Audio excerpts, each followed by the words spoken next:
श्रीराम जय जय राम। काल 25 जुलैचे प्रवचन काल व्हिडिओ न आल्यामुळे आज या भागात टाकत आहे. कृपया पुढील प्रवचन नक्की ऐकावे. श्रीराम जय जय राम. साधन चतुष्टय.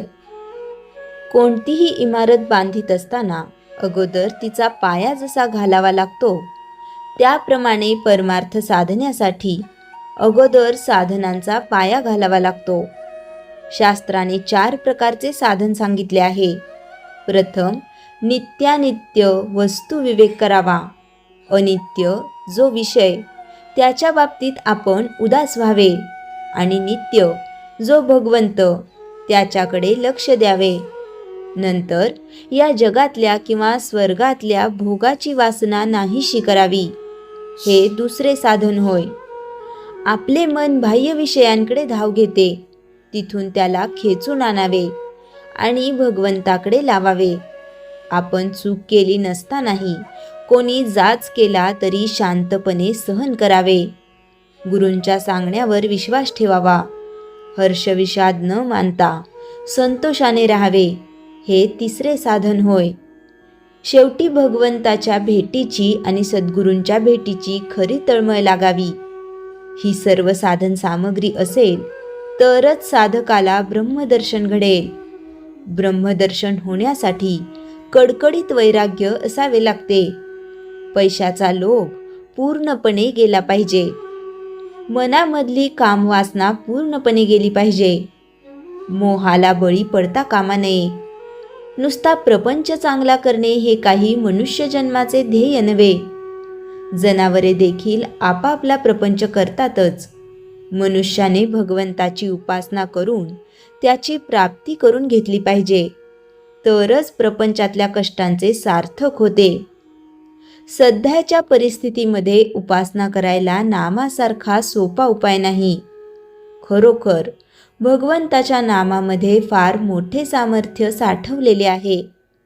त्याचे नाम घेऊन जो जगात वावरेल त्याला व्यवहारामध्ये नेहमीच यश येईल असे नाही, परंतु भगवंत त्याची लाज राखील यात शंका नाही. प्रपंचातले यश आणि अपयश या तात्पुरत्या गोष्टी आहेत. भगवंताच्या अनुसंधानाला खरे महत्त्व आहे.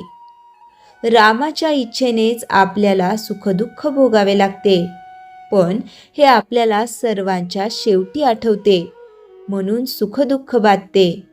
म्हणून आपण सुरुवातीपासूनच रामाची इच्छा लक्षात ठेवून वागू. यासाठी त्याच्या नामाची गरज आहे. प्रपंचाची तऱ्हा अशी असते की आज सुख झाले म्हणून जरा बरे वाटले की लगेच उद्या दुःखाचे ताट पुढे वाढून ठेवलेले असते. म्हणून एका डोळ्यात सुखाचे अश्रू तर दुसऱ्या डोळ्यात दुःखाचे अश्रू ठेवून माणसाने प्रपंचात वागावे.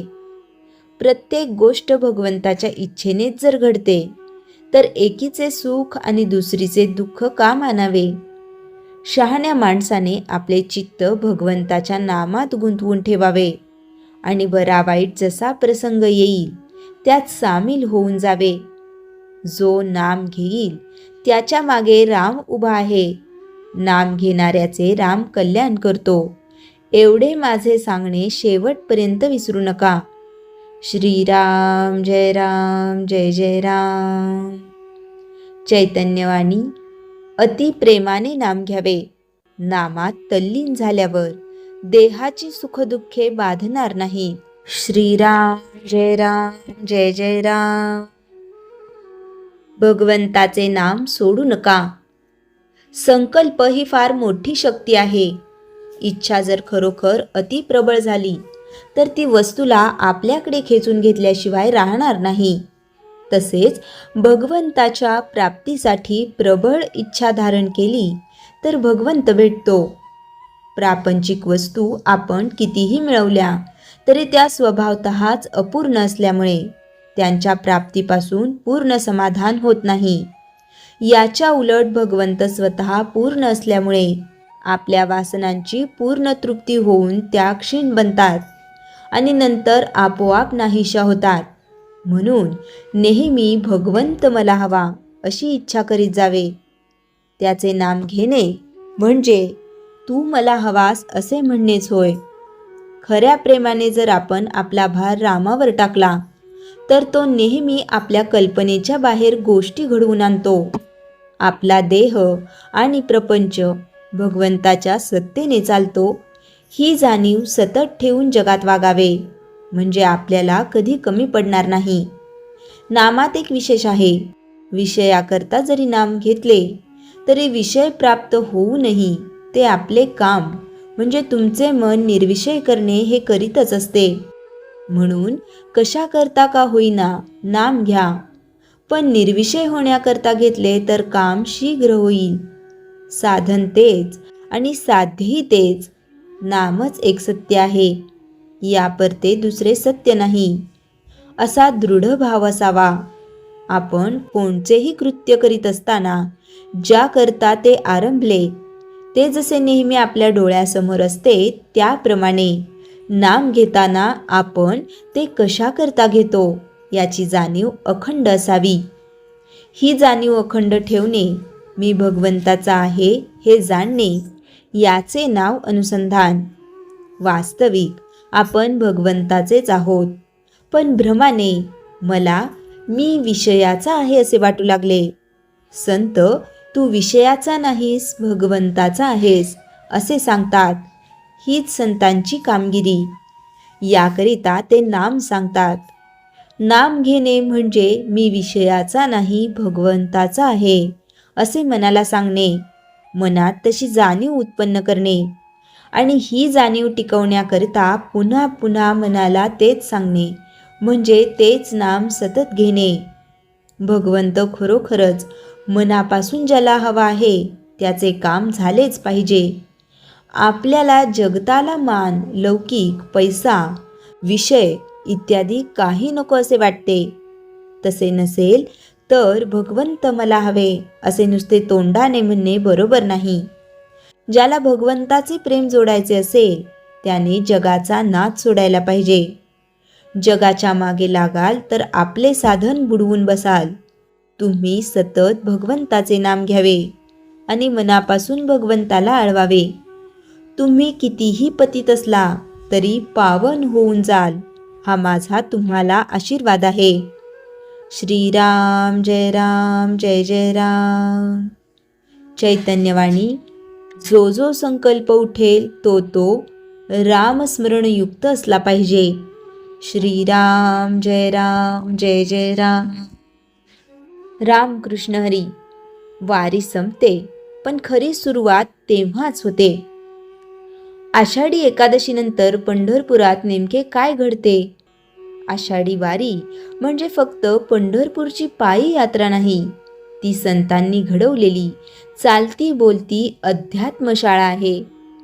अनेकांना वाटते की संतांच्या पालखी पंढरपुरात पोहोचल्या की वारी संपली, पण खरे पाहिले तर वारीचा सर्वात महत्त्वाचा आध्यात्मिक भाग तेव्हाच सुरू होतो. आषाढ महिना सुरू होताच श्री विठ्ठल स्वतः आपल्या भक्तांची वाट पाहू लागतात. म्हणूनच मंदिरातील काही नित्योपचार थांबवले जातात. यालाच पलंग निघणे असे म्हणतात, कारण लाखो भक्त दर्शनासाठी येणार असतात. विठ्ठलाला विश्रांतीपेक्षा भक्तांचे दर्शन अधिक प्रिय असते. भक्तांसाठी स्वतःच्या सुखाचाही त्याग करणारा हाच तर खरा देव. ज्येष्ठ महिना संपत आला की महाराष्ट्राच्या कानाकोपऱ्यातून संतांच्या पालख्या पंढरीकडे निघतात. ज्ञानेश्वर माऊली, तुकोबाराय, निवृत्तीनाथ, सोपान काका, मुक्ताबाई, एकनाथ महाराज, प्रत्येक पालखी म्हणजे भक्तीचा प्रवाह. प्रत्येक दिंडी म्हणजे चालते नामस्मरण. वाखरी येथे सर्व पालख्या एकत्र येतात. रिंगण होते. त्या क्षणी हजारो वारकऱ्यांच्या डोळ्यात अश्रू असतात, कारण आता पंढरी अगदी जवळ आलेली असते. दशमीच्या दिवशी संत नामदेव महाराज स्वतः संतांच्या स्वागतासाठी जातात. वारकऱ्यांची भावना अशी असते की नामदेव आले म्हणजे विठ्ठलच आला. यानंतर सर्व पालख्या मोठ्या भक्तिभावाने पंढरपुरात प्रवेश करतात. आषाढी एकादशीच्या दिवशी चंद्रभागेच्या तीरावर लाखो वारकरी स्नान करतात, नगर प्रदक्षिणा करतात, मंदिराच्या कळसाचे दर्शन घेतात. अनेकांना प्रत्यक्ष विठ्ठलाचे दर्शन मिळत नाही, पण त्यांना त्याचे दुःख नसते, कारण वारकरी जाणतो विठ्ठल फक्त मंदिरात नसतो, तो नामात, दिंडीत, अभंगात आणि भक्तांच्या प्रेमातही असतो. रात्रभर कीर्तन, भजन, जागर सुरू असतो. संपूर्ण पंढरपूर राम कृष्ण हरी या नामाने दुमदुमत असते. त्या रात्री झोप लागत नाही, कारण भक्तांच्या प्रेमाने विठ्ठलही जागाच असतो.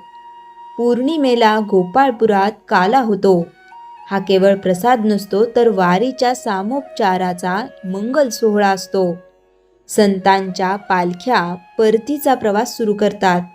वारकऱ्यांच्या डोळ्यात आनंदही असतो आणि विरहही असतो.